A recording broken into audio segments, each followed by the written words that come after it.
back to another Piano Expressive session. Let's use this session to learn how to integrate some other expressive articulations into the expressive legato that we looked at last time.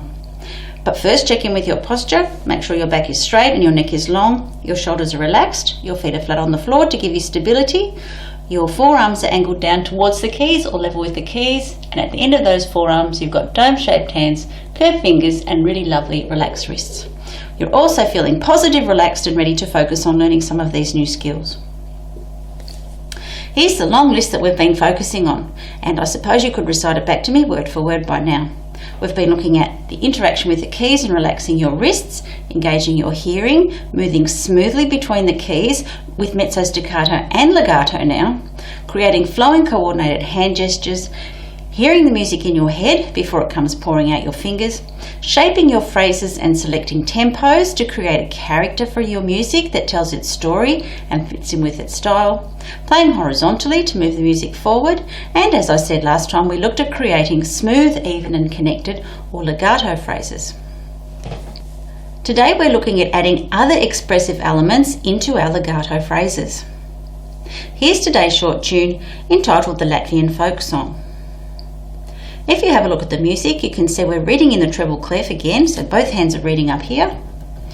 We've got a time signature of 4/4, so there's 4 beats in a bar. And we've got our hands alternating their playing again. We've got the left hand first, then the right hand, left hand and right hand. You can see we've got some lovely long curved lines, which are legato slurs, indicating that we're going to play those notes smooth, even and connected or all joined up, just like we did last time. We've got a couple of tenuto signs in our music, and remember tenuto means to give that note a little bit more emphasis, so push a little bit more arm weight into the keys as you press that note down and hold on to it for just a smidgen longer than its note value is worth. We've also got a crescendo sign, a diminuendo sign at the start, gradually louder, gradually softer, and a diminuendo sign at the end for a gradually softer. And our goal is to create a character for this tune that tells its story. But we can't do that straight away. We're going to have to decipher what's going on first, and that means getting our head around the notes and the movement of our hands as we play those notes. Let's have a look at the first couple of bars. We're starting with our left hand. We've got D with our fourth finger first on beat 1, then E, then F with finger 2 on beat 3, then D on beat 4, and then in the next bar, the beginning of bar 2, we've got our F with a tenuto sign, play that with finger 2, and then on beat 3 and 4, we're going back to the D. So a nice little movement just along those notes there. I'll do that again.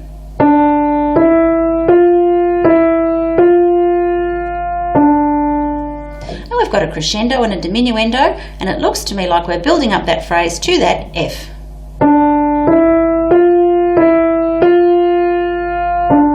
And then pulling a bit back on that D. So gradually louder, a little bit louder, and a bit longer, and then back to the D. It so happens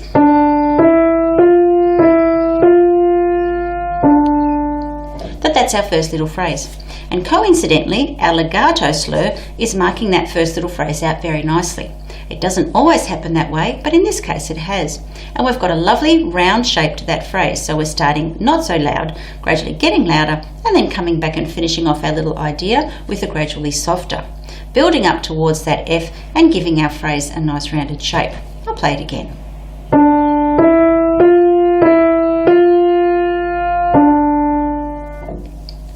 Let's have a look at what comes next. We're going to the right hand now. We've got F with our second finger, G with our third, A with our fourth, and then on the fourth beat, back to G, and then the beginning of bar 4, back to the A. Let's play that again.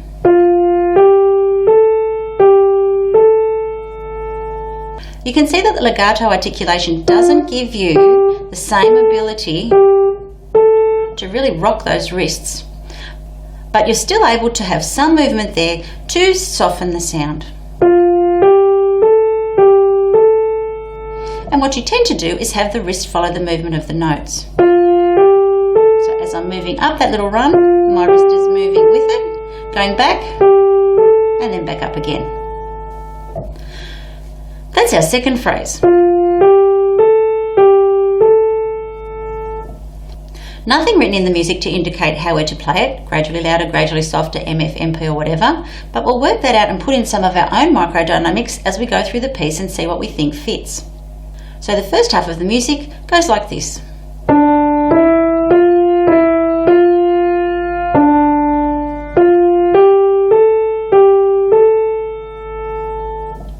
Have a pause and have a play of the first two little phrases of our Latvian folk song, concentrating on your legato and listening to the sound that's coming out of your instrument.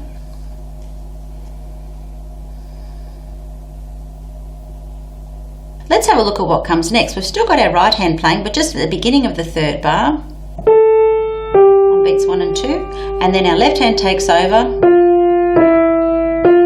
In the next bar, we've got a tenuto sign with an F note. I'm playing that with my second finger, so it has to be a bit deeper and held for just a little bit longer, not too much.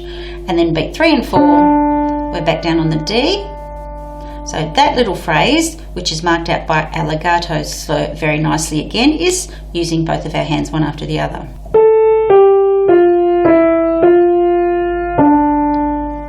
In our last little phrase, we've got our right hand finishing off mostly on the G, F, down to the E, back to the F with your second finger, and then the last bar, we've got our D finishing off, and it looks like we'd still be on our fourth finger to finish that off. That's our last little phrase. So all in all, we've got 4 phrases in this little tune, all marked out very nicely by our legato slurs. One of those phrases has been shaped for us, got a nice rounded shape, that's phrase 1. The last little phrase has got a nice shape, a nice decrescendo, showing everybody that it's coming to an end. What else can we put in of our own that's going to tell the story of this song? Let's have a think about its character. It's a folk song, so the piano needs to sing it. We've got the tempo indication calmly, so we're not racing at 1,000 miles an hour. So we can give this tune a nice folksy, lyrical, singing sound. Let's work out what we might do. Our first phrase is shaped for us. To me, that sounds like that phrase is actually building up. So maybe what I've chosen to do, or what I've decided to do, is start that at a fairly soft dynamic, so maybe MP, because we've come off that decrescendo. And I'm going to make it gradually louder there, so I'm building up to that A. Then what will I do?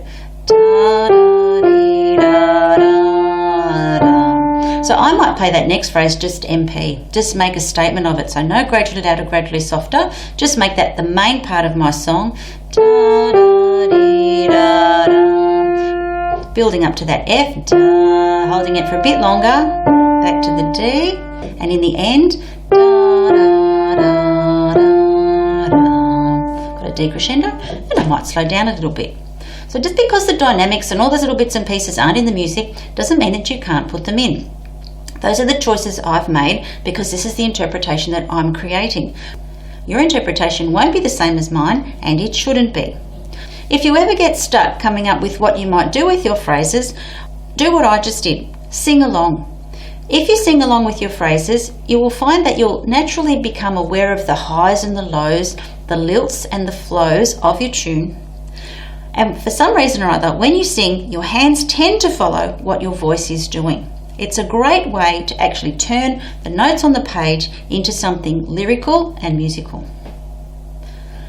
All in all, I've got something like this. So building up with a crescendo to that F, gradually softer, MP, but building up to an MF. Here's the main part of my song, and I'm finishing off with a decrescendo at the end. Here's a full demo of my interpretation of this little Latvian folk song.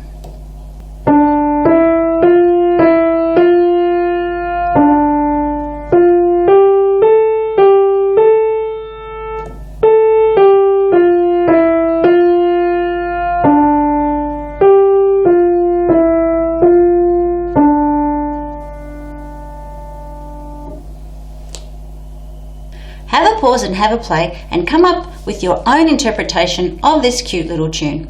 Remember to focus on all the things that we've been looking at up until this point.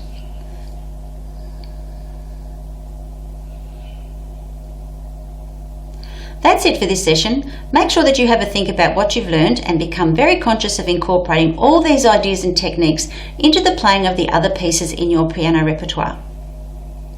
See you next time when we'll look at integrating even more expressive tools into our musical phrases.